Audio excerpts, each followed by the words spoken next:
Hey everyone! Do divisibility rules feel like a jumbled mess to you? When it's time to use these rules, do you often forget, mix them up, or apply them incorrectly? It feels like a bunch of disconnected tricks, right? That's because we memorize rules without understanding. But what if I told you there's a way to truly understand these rules?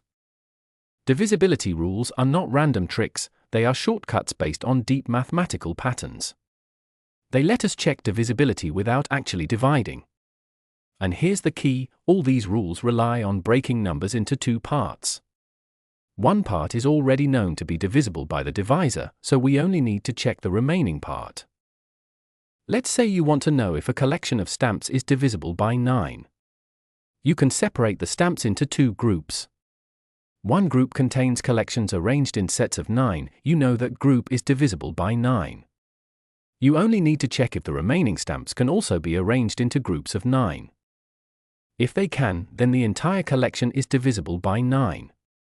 If they cannot, then the entire collection is not divisible by 9. Divisibility rules help us find and isolate that known divisible part.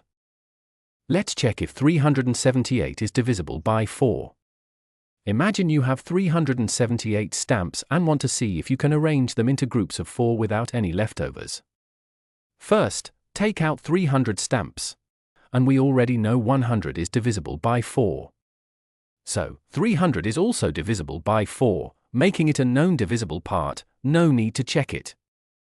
That leaves just 78 stamps. Now, we only need to check if 78 can also be arranged in groups of 4. Instead of checking the whole collection, we only focus on the last two digits, 78. Since 78 stamps cannot be grouped into collections of 4 without a remainder, the entire collection of 378 stamps is not divisible by 4. Do you see why a number is divisible by 4 if its last two digits form a number that is divisible by 4? Does it make perfect sense? Now, let's check if 378 is divisible by 9.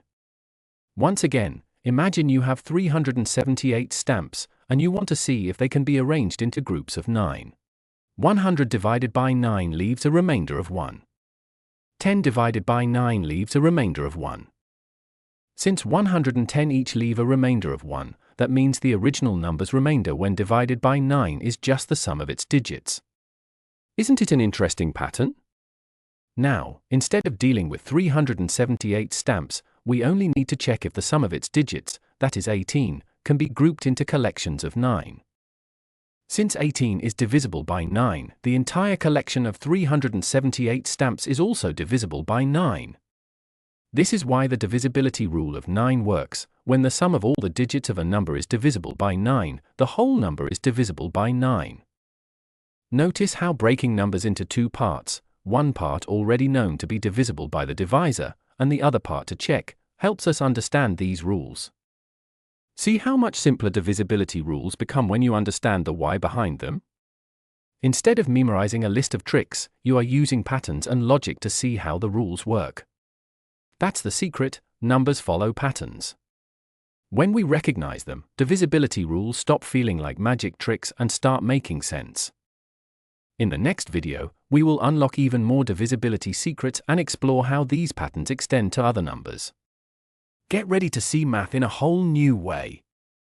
Coming up next, more divisibility rules. Stay connected and happy learning.